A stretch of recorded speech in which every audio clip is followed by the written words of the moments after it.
é destes encontros improváveis que estas conversas também se fazem, e desta junção de pessoas de áreas tão diversas quanto aquelas que têm sido representadas na Sociedade Nacional de Belas Artes.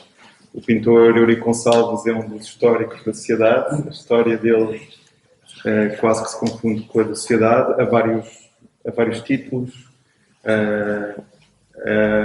A atividade enquanto artista ligado a momentos tão importantes da história da arte em Portugal, a atividade de docência aqui na cidade. Portanto, há um conjunto de momentos que mereceriam ser registados.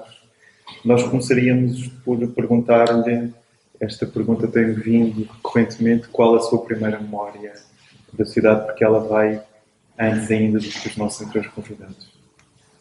Pois eu...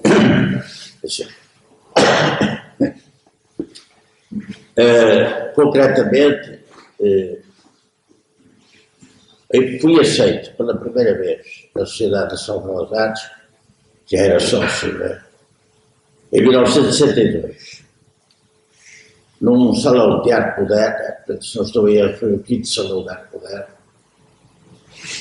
onde fui aceito com um desenho a tinta da China, abstrato, gestual, caligráfico, de inspiração zen. E antes disso, fui recusado várias vezes. Porquê?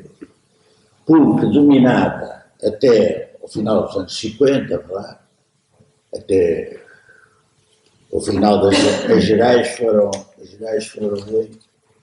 eu não sei a data disto. Bom, dominava a arte académica, a arte conservadora. Aliás, eu tenho sempre, como crítico de arte e como artista e professor, tenho uma ideia muito clara da história da arte em Portugal, onde a sociedade teve realmente um papel importante, quer politicamente, quer culturalmente, quer artisticamente, e ela surge em 1901, e antes, portanto, da monarquia, antes da República, e quando chega à República, em 1910, já estava constituída, aliás, o primeiro presidente, o sócio número 1, é o José Malhoa. E um dos primeiros presidentes, penso que foi o Colombar, já foi em 1914, já depois da República. Porque os artistas republicanos, ou seja, ideologicamente progressistas, eram esteticamente conservadores, eram naturalistas. E os artistas modernistas, ou esteticamente progressistas, eram ideologicamente conservadores, eram monárquicos. O Sousa Cardoso, Santa Rita Pintor, Almada Negreiros, Fernando Pessoa, o grupo do Oslo, Mário Sá Carneiro, etc. Estes paradoxos é muito interessante analisar isso, porque a nossa história, a nossa cultura, não só em Portugal, talvez até no mundo, são constantes. São constantes. Ao ponto do Álvaro Cunhal, que é um homem de esquerda assumido, dizer que o neorrealismo transmite uma nova mensagem com formas velhas. Ora, isto está errado. Não se pode transmitir uma nova mensagem com formas velhas. Um pintor não aceita isso. Um homem das formas, um criador de formas, não aceita essa coisa. Agora, a verdade é que aconteceu isso. Os republicanos usavam formas velhas para transmitir uma nova mensagem que é a República. E foi nos anos 10, justamente durante a República, que surgiram os pioneiros do modernismo. E como a República é que dominava esta casa caiu em bom momento, digamos, democrático, é a estrutura desta casa, e estes urbanos, Malhoa, Silva Porto, ocuparam lugares de relevo. Diretores da Escola de Belas Artes, diretor do Museu do Chiado, Assim, o Malhoa acabou por ser consagrado, ter um museu nas Caldas da Rainha, foram todos consagrados a nível nacional. E os modernistas completamente marginalizados. Isto é o poder. Isto é o poder cultural, político e artístico. Portanto, os pioneiros do modernismo,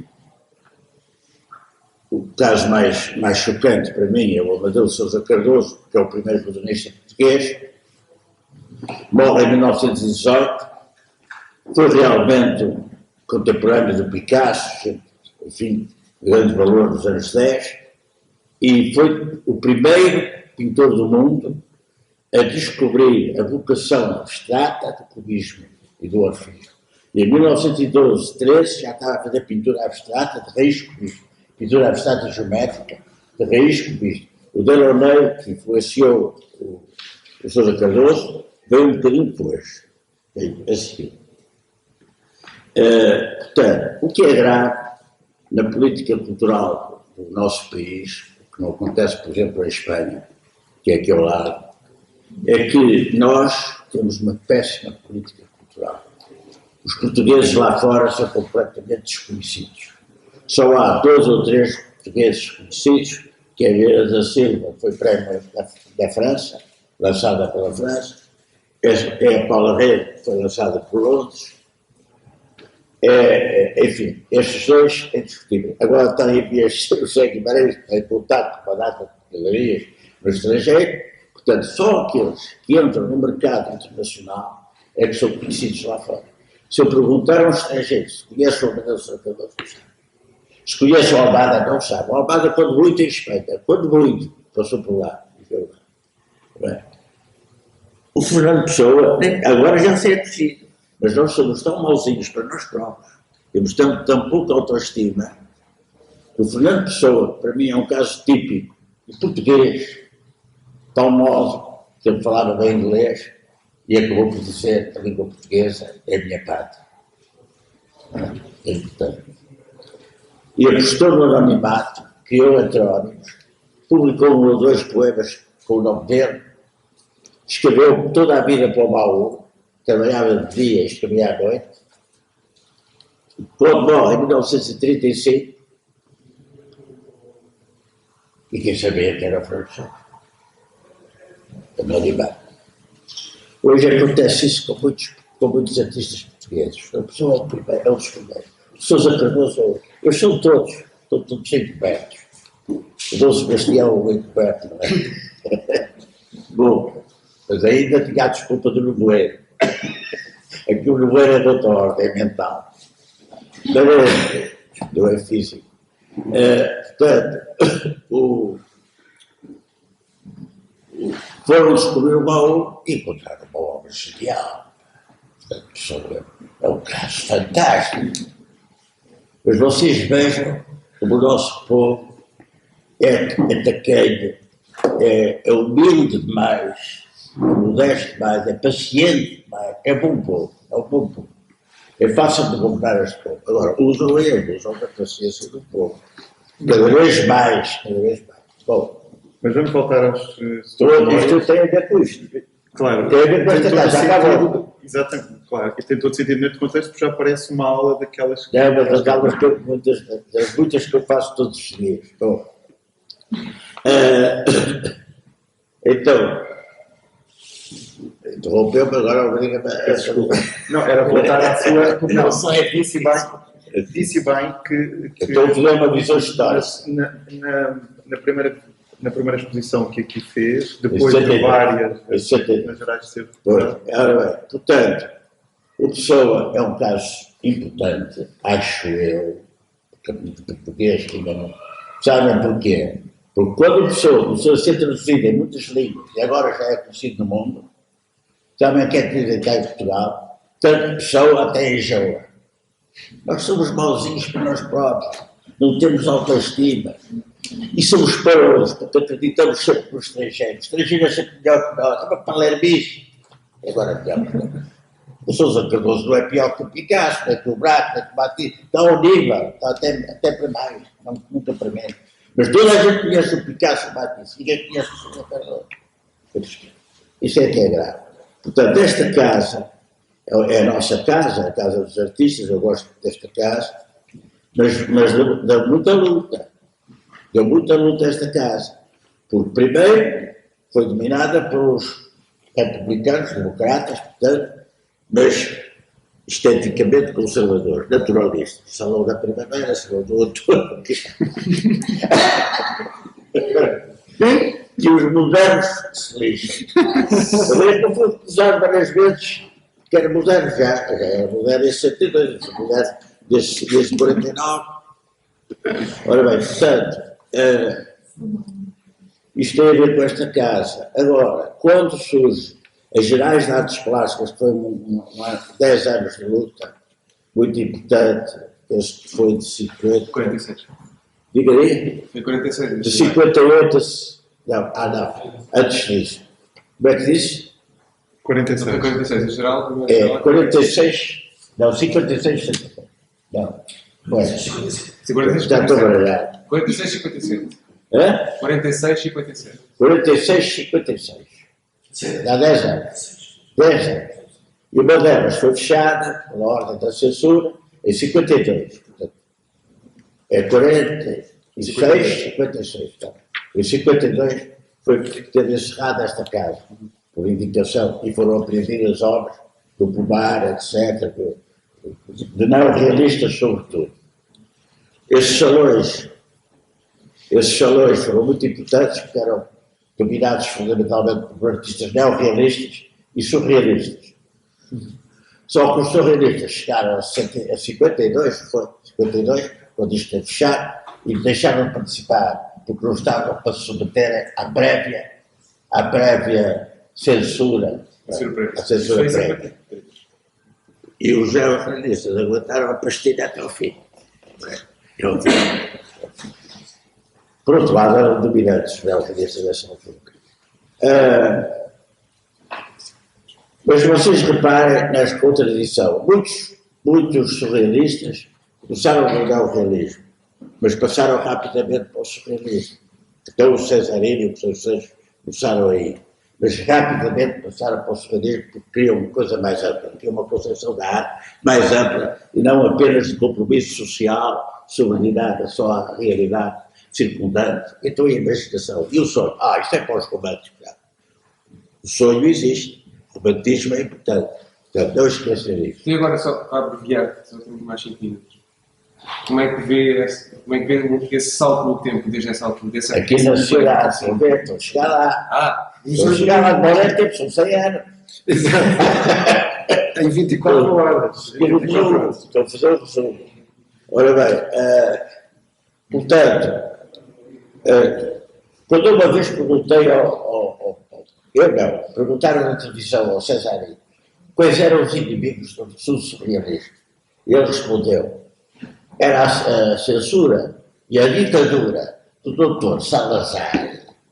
E os neorrealistas também não gostavam nada da nossa ideia. Porque pensavam que nós éramos românticos, sonhadores, isso era proibido. E mais outra coisa, eu sou um defensor da expressão livre desde 1957, desde que sou professor. 57. E os neorrealistas diziam: isso é uma utopia. Há bocadinho estava a falar em design utópico. Até me lembrei dos designs, houve aquele salão de design utópico organizado por Ernesto Sousa. Um salão dedicado ao design utópico, que tem a ver com a atitude da que levou o rendimento, que é um objeto não funcional, anti-design, levou o rendimento à categoria da ordenada. Esta ideia do design tem piada. E é uma ideia nova que surgiu com a Escola da Mal, nos 20, etc. Portanto, estas coisas têm que ser pensadas, e esta casa é muito boa para isso, porque passou por isso tudo. Chegou um bocadinho atrasada a muita coisa, não é? O neorrealismo, empatou o surrealismo, e depois veio ainda o abstracionismo, percebesse o abstracionismo.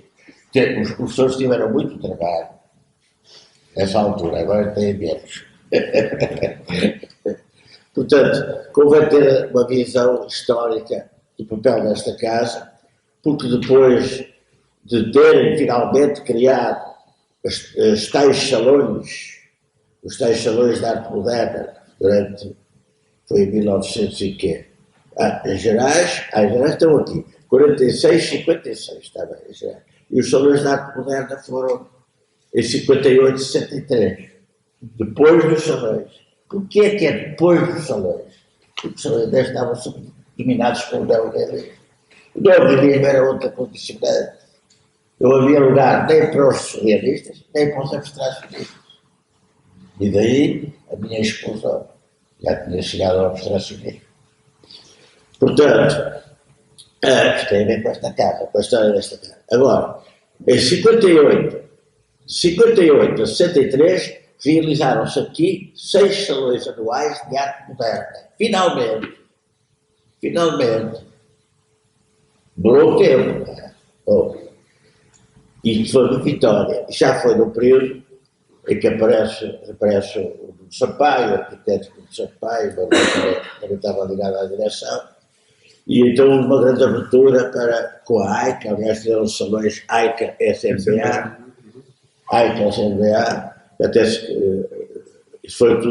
deu uma grande abertura, e houve aqui um ano em que começaram conferências, cursos, muitas conferências, já houve França, Salete Tavares, que ainda hoje foi referenciado, etc. Portanto, isto tornou-se, desde que apareceu a arte moderna, tornou-se uma casa mais aberta, mais achada, e ultrapassou. E quando veio o 25 de Abril, já estou a chegar a 74, estamos a chegar à época mais cedo. Quando veio o 25 de Abril, nós, artistas plásticos, encontramos uma casa aberta, de estrutura democrática, pronta para nos receber. Nós criamos aqui dentro o movimento democrático de artistas plásticos. E foi esse movimento democrático de artistas plásticos que pintou um painel gigantesco no dia 10 de junho de 1974, em Belém. Tem 25 metros de comprimento, 4 metros e meio de altura, e dividido em 48 quadradinhos, de 1,5 metro cada quadradinho. Todo este projeto foi feito por Vespeira. A simbologia do número 25 metros é o 25 de Abril. E 48 quadrados para cada artista. 48, porque foram os 48 anos do fascismo. Nós suportamos durante 48 anos. Portanto, esta casa foi memorável nessa altura. Nós criamos, vocês criaram aqui a vossa sede, não é? Hoje de manhã ouvi falar disto. Design. Sim, foi aquele livro, o José Brandão. É a sede, é um dos espaços preferidos. E os arquitetos também gostam muito deste espaço. E nós, artistas plásticos, sempre gostamos disto, com todas as inconveniências devido às ideologias, que nem sempre jogam com a estética. A ideologia é uma coisa, a estética é outra, e é muito difícil de conciliar às vezes uma coisa com a outra, não é? Então, parece que agora fiz um bom resumo, um bom momento. Ficaram muito bem marcadas. Esta contextualização histórica é muito esclarecedora, sobretudo dos paradoxos que atravessam esta casa. Muito obrigado. Não, mas esta casa já está aliviada. Sim, que está arrumada, está limpa, parece outra. Me disseram hoje de manhã, no princípio era uma nojice, estava uma maravilha. Falavam da... Eu julgo que o José Brandão falava da Faculdade de Belas Artes. Não, isso aí é mais complicado, porque aí ainda está meio sombrio. Muito bem. Aqui está mais claro. Muito obrigado pelo seu testemunho e pedimos que fique connosco para a próxima entrevista. Com o Rui Vitor do Paiva